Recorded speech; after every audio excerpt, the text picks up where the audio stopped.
Друзья, меня зовут Настя Лосева, и вы на моем канале «Рецепт вкусной жизни». Сегодня воскресенье, воскресный день, и я занимаюсь посадками, посевами вернее, либо пикировкой того, что уже нужно пикировать. И решила для вас сделать обзор моей рассады, что на данный момент у меня уже взошло. Также расскажу обязательно, что можно сеять весь март спокойно и что еще рано сеять. И расскажу, что сегодня я сеяла. Давайте сначала с вами начнем с тех растишек, которые уже выросли у нас, уже взошли, хорошо себя чувствуют и растут. Для чего я сейчас сею, вернее, я сейчас выращиваю уже такие достаточно взрослые растения, это для раннего урожая. Я говорила, что я все посадки делаю в несколько сроков. В середине и вот в 20-х числах февраля это на ранний урожай у меня все растет. Сейчас покажу, что я сеяла. Дальше до середины марта и в принципе весь март я сейчас скажу, какие культуры можно сеять. Это на основной урожай, и на поздний урожай, это в начале апреля, я делаю посадки обязательно. Ну что, давайте вам покажу сегодня, что у меня здесь творится. У меня такой творческий беспорядок, я надеюсь, вы меня извините за это. Если вас интересует эта тематика, подписывайтесь на канал, буду рассказывать вам, как я веду свой огород, что-нибудь вкусненькое вам показывать, как я готовлю. Напомню, что я живу в городе Владивосток, это Дальний Восток. И уже начала посадки. 8 марта сделала посевы в теплице редиски и салата. Об этом у меня тоже есть ролик, я ссылочку вам оставлю. Посмотрите, как приготовить теплицу к первым посевам и что можно посеять. Ролик, ссылочку оставляю. Ну а теперь давайте все-таки приступим к тому, что у меня взошло. Итак, вот мой рабочий стол, на котором я сегодня произвожу свои посевы. Вот у меня здесь семена, еще не все посеяно. Значит, что из того, что взошло? Значит, посмотрите, это лук Exhibition, который я показывала. И сегодня я сделала ролик вам о том, что нужно с ним сделать. Вот он у меня уже готовый к тому, чтобы дальше расти.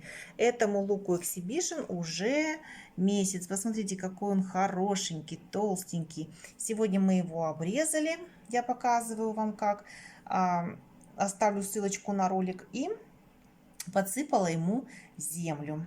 Это у нас томаты, которые пойдут на основной урожай. Они только взошли, я их сеяла в торфяные таблетки и вот так вот их распекировала. Они у меня будут расти в теплицу и будут переезжать в теплицу в 20-х числах апреля. А до этого они будут расти у меня дома. Основной урожай у меня стоит вот здесь на подоконнике, основные посевы. Вот еще у меня всходят томаты вот в таких таблетках. Я показывала вам, как я их сеяла. И всходы постепенно появляются. В каждой таблеточке у меня по 2 семечка. И везде они всходят. Как только будут посевы достаточно смелые, я их сразу начинаю пикировать. Только начинают всходить у меня перчики. Это перец типа ротунда. Называется фон барон желтый и фон барон красный. Мне они очень нравятся из-за своей компактности и в то же время из-за урожайности. Вот видите, только начинают всходить. Они у меня здесь только 5 дней, но уже появляются всходы. Все взойдет обязательно. Я этот перец уже не первый год сажаю. Дальше, вот здесь у меня петунии. Петунии в этом году всходят не смело. Вот, посмотрите, первые 4 всхода. Вот здесь вот тоже есть всходы. Но я не огорчаюсь. Вы знаете, на самом деле с петуниями я делаю так. То есть я их сейчас выращиваю. И потом у меня еще будет время их начеренковать, те, которые мне нравятся.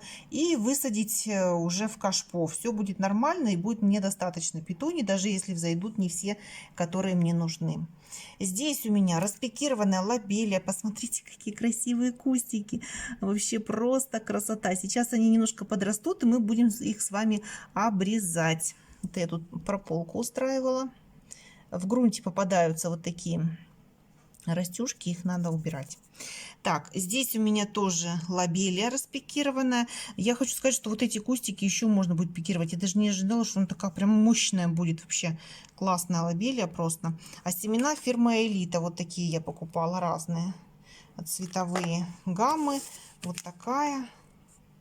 Вот такая белая кустовая. Белая кустовая у меня еще не вся распикирована. Здесь она у меня так вот зашла не очень правильно. Кошка у меня потрудилась, видите, были кустики, и она потопталась и на лапках унесла семена. Вот так. Здесь то же самое походила моя красавица. Так, здесь баклажаны. Баклажаны тоже еще им неделя только. Всходят тоже не смело. Вот видите, первый всход пошел. Первая растюшка, ну, все взойдет, даже не переживайте. Здесь опять у меня перцы всходят. Видите, некоторые вот здесь уже 3 взошло, вот здесь 1. Я по 3 семечка сеяла. Перцев мне надо 15 всего штук, поэтому все будет нормально. А здесь острый перец еще тоже не взошел. Неделя, ну, острый перец сходит чуть попозже. И здесь более поздний урожай томаты я посеяла. Вот еще 2 кассеты у меня есть. Ну, вот так вот на сегодняшний день все это выглядит.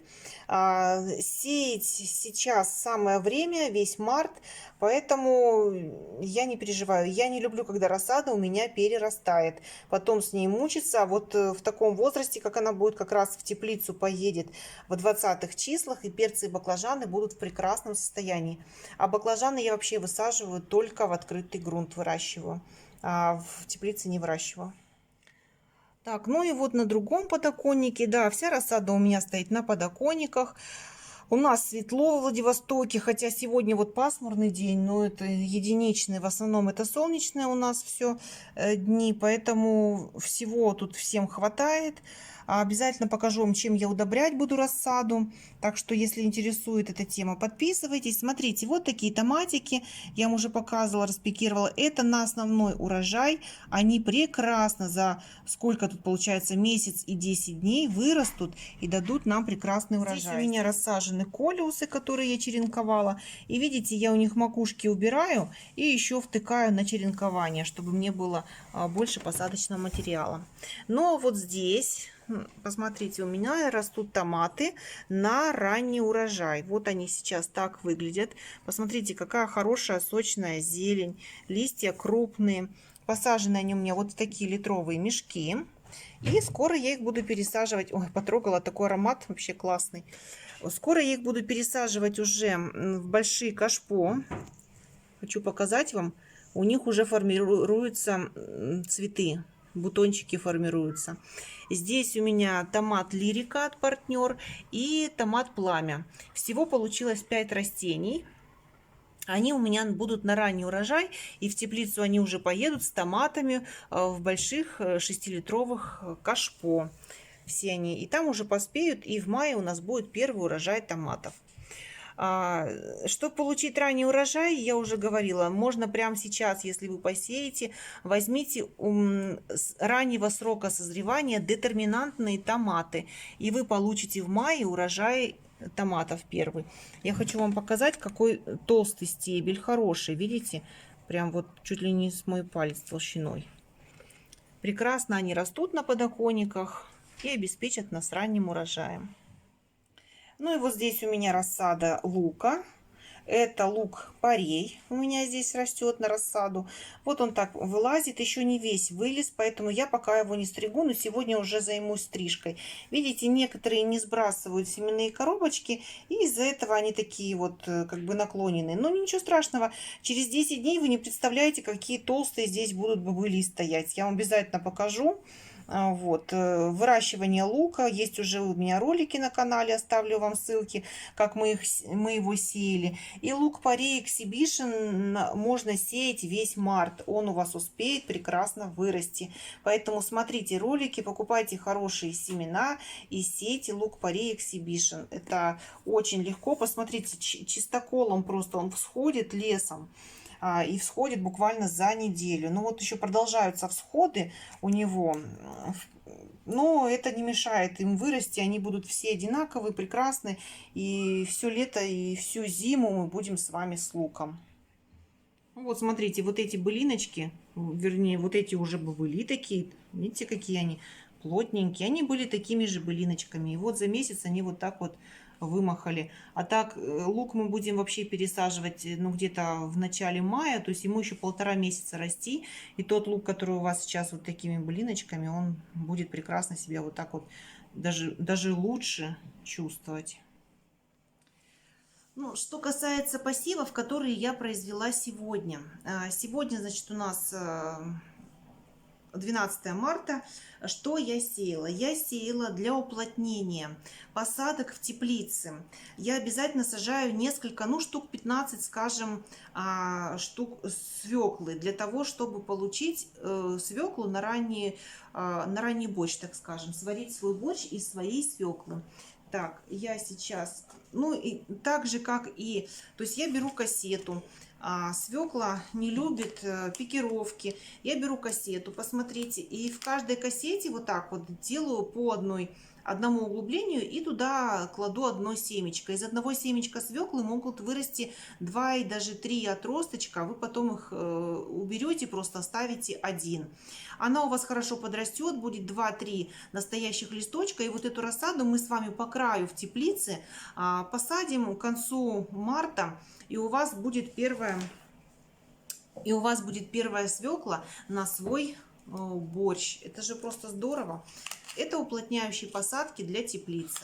То же самое я делаю и с капустой пекинской. Вот такую я пекинскую капусту взяла. Вы можете взять абсолютно любую, опять же с ранним сроком созревания. Вот смотрите, у этой капусты написано: скороспелый гибрид для выращивания в открытом и защищенном грунте. От всходов до начала уборки 50-55 дней. То есть капуста всходит очень быстро. На 5-й день она у вас зайдет. Считайте, что через 2 месяца вы будете убирать урожай. То есть в начале мая вы уберете эти кочаны капусты. Посчитайте, сколько вам нужно капусту.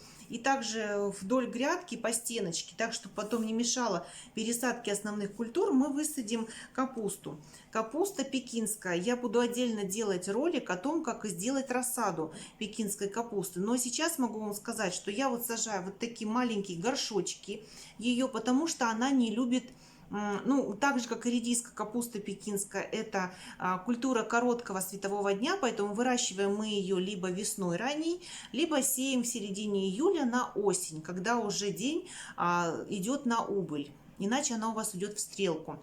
И сажаю я в индивидуальные вот такие стаканчики. Либо, опять же, вы можете взять вот такие кассеты, потому что капуста пекинская не любит пикировки, она не любит, когда тревожат ее корни, и ее тоже потом вы просто вытаскиваете из стаканчика и переваливаете в теплицу, либо на грядку. Поэтому в индивидуальных стаканчиках обязательно ролик вам сделаю о выращивании пекинской капусты. Она у меня получается очень хорошая и классная.